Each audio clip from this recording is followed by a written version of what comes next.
Have you ever had a bad day because you're a Christian? You ever had a day or a period of days in which things didn't seem to be going very well because you're a Christian and you're trying to do what's right? You ever had your zeal dampened by a wet blanket? You ever tried to be on fire for the Lord and from the Lord in an icebox when everyone around you seems to be cold and everyone around you seems to be in opposition to the fire that you have?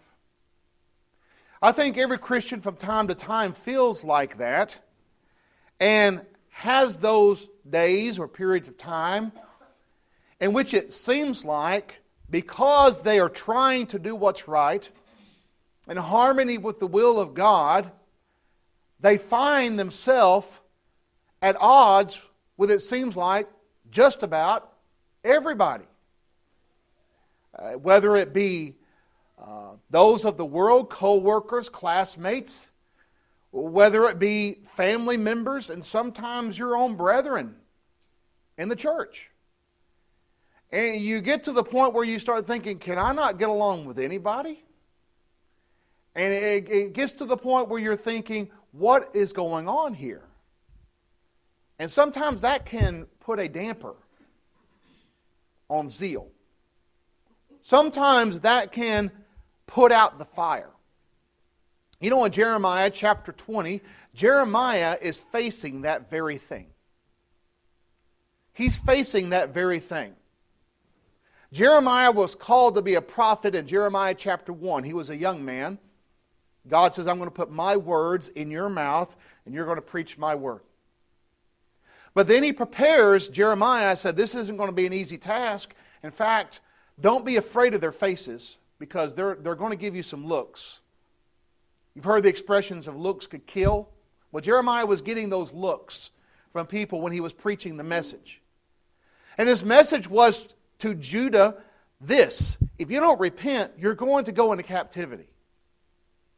And then when it looked like they were not going to repent, he said, you need to prepare and submit to captivity. You're going in for 70 years. It's going to happen. Well, that was an unpopular message. It was a true message, but it was an unpopular message. And Jeremiah had opposition from those in Judah, from the false prophets that were saying, everything is okay, don't worry about it, everything's fine. And even if we go into captivity, it will just be for a few years. Don't listen to Jeremiah. And the people were listening to the false prophets, and Jeremiah, the true prophet of God, was being ridiculed, being persecuted, being imprisoned. Have you ever tried to talk to someone about a religious subject and you're trying to show them from the Bible what the Bible teaches, and they're listening to their pastors? They're listening to those people on the radio. They're listening to those people on the television. They're listening to some author that wrote some book. And you think to yourself, I'm just not getting anywhere. Jeremiah was at this point. He got discouraged. Jeremiah chapter 20. Verse 7, he says, O Lord, you induced me, and I was persuaded. You are stronger than I, and have prevailed. I am in derision daily. Everyone mocks me. He's having a bad day every day for doing what was right. Verse 8. For when I spoke, I cried out, I shouted, violence and plunder.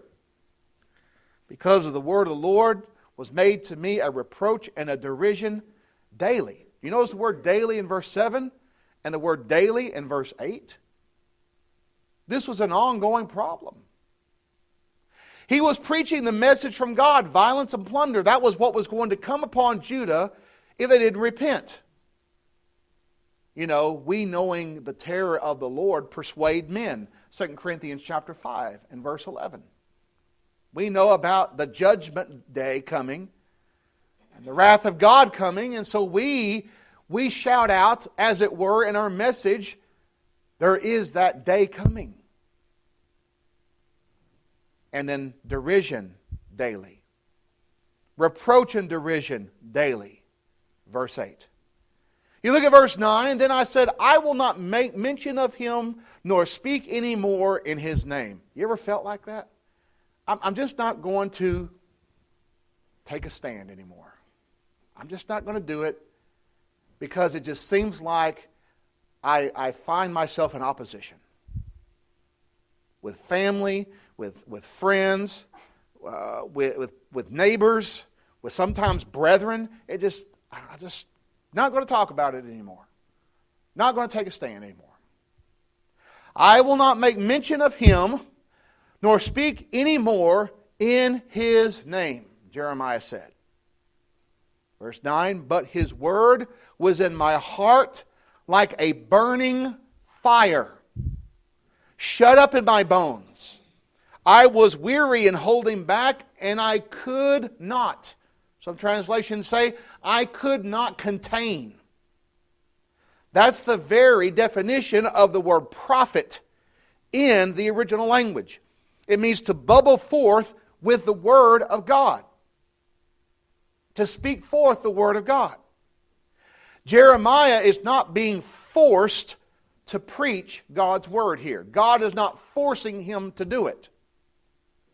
But he knew that if he did not speak out, who would? Who would? And therefore, he says, I've got to say something. Because the Word of God was burning a fire in him. It was in him, it was shut up in his bones. That means it was in his very core, the Word of God. And because it was in his heart, because it was in his core, when he saw what was going on around him, he couldn't stay silent. He had to say something. The Word of God burning in our hearts will motivate us to be able to speak out when we need to speak out. We will not be able to contain it because we want to help people understand the will of God. We're thankful that people helped us understand the will of God. And therefore, when God's Word is in our heart, we are going to speak out. You see, the devil wants us to just keep quiet. Just don't rock the boat. Don't say anything. Just, you know, you're going to get hit by every side, so it's not worth it. It's not worth it. We have to have the godly attitude that it is ultimately worth it. It is worth it to stand up for what is right. And God's Word, because we know what it says, we know what it means to us personally, we know what it means to us as a congregation, we must speak out. And God said to Jeremiah, I'm going to be with you. I'll be with you through all this. Jeremiah chapter 23, verse 28 and 29. Here is why that word was in him as a burning fire. Jeremiah chapter 23, verse 28 and 29. The prophet who has a dream, let him tell a dream. He who has my word, let him speak my word faithfully. What is the chaff to the wheat, says the Lord? Is not my word like a fire, says the Lord, and like a hammer that breaks the rock in pieces? And in context there, he is talking about true religion up against the false religion of the false prophets. These people who are saying, I have a dream, and they're preaching their dreams. God laid this on my heart. You know, that kind of thing. And they're preaching that kind of message. He said, let them tell that dream. But the person who has my word, the person who has the Bible, the person who has the Scriptures, let him speak my word faithfully. Not just speak my word. Speak it faithfully. As Paul told Timothy in 2 Timothy chapter 4, you preach in season and out of season. What Jeremiah was preaching at this time was out of season. It was not popular. But it needed to be heard. And therefore he was to preach that. Why? Because God's word, two metaphors are being used here, is like a fire. Fire is good, it is useful. It is like a hammer. A hammer is good, it is useful. Now in the wrong hands, fire can be dangerous. It can be detrimental. It could be used for much evil. A hammer in the wrong hands could be detrimental. Could be used for much evil. But used correctly, handling aright the word of truth, we are to use God's word because it will break in pieces the rock of false doctrine. It always will. So we see that Jeremiah, even though he was, at this point in Jeremiah chapter 20, someone who had lost his zeal for a time. He lost that fire for the Lord. Because he knew the Word of God, it could not last. And therefore he began to speak forth the Word of God because the effect God's message had in Jeremiah's life. It is good for us to have the course that we're going through of Fishers of Men on Saturday. It is going to help us to better handle the word of truth. It's going to help us to light a fire under us to be evangelistic in the Lord's kingdom. To use the gospel message like a fire and like a hammer. Jesus is the perfect example of this. Turn to John chapter 2. Jesus is the perfect example of zeal that we are to have. John chapter 2, beginning in verse 13, says, Now the Passover of the Jews was at hand, and Jesus went up to Jerusalem. And he found in the temple those who sold oxen and sheep and doves and money changers doing business. This was contrary to the will of God. Verse 15, when he had made a whip of cords, he drove all out of the temple with the sheep and the oxen and poured out the money changers and overturned the tables. He saw a problem and he just didn't shake his head and say, well, I wish someone would do something about that. He did something about it. He made a whip of cords. He drove out those who were having the animals and the money changers in the temple. He drove them out in verse 16. He said to those who sold doves, Take these things away. Do not make my Father's house a house of merchandise. And verse 17, Then his disciples remembered what was written, Zeal for your house has eaten me up. This is from Psalm 69 and verse 9, a prophecy about the passion of Christ. The zeal, the passion for the Lord has overtaken Christ, so that he went in there to do something about it. He was angry, but it was a controlled, righteous indignation about what was going on. Zeal. Zeal is passion. It is passion. It comes from the word that means to boil water. What do you use to boil water? Fire. The fire of God. Why did Jesus see what was going on in the temple being wrong? Because he knew the Scriptures. He knew the Scriptures, and that word was in his heart as a fire, a burning fire. And he went in there to do something about it. The zeal for your house has eaten me up. You know, when we have this zeal, it's contagious. 2 Corinthians chapter 9, beginning in verse 2, talking about giving and helping those who are in need through giving. 2 Corinthians 9, verse 2, I know your willingness, about which I boast of you to the Macedonians, that Achaia was ready a year ago, and your zeal has stirred up the majority. Your zeal has stirred up the majority. When we have zeal for God, it is contagious in a good way. It rubs off on people. And as a result of that, the majority was stirred up to help those who were in need because of their zeal.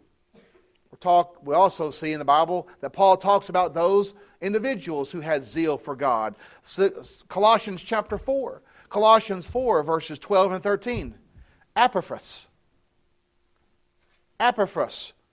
Who is one of you, verse 13, Colossians 4, verse 12.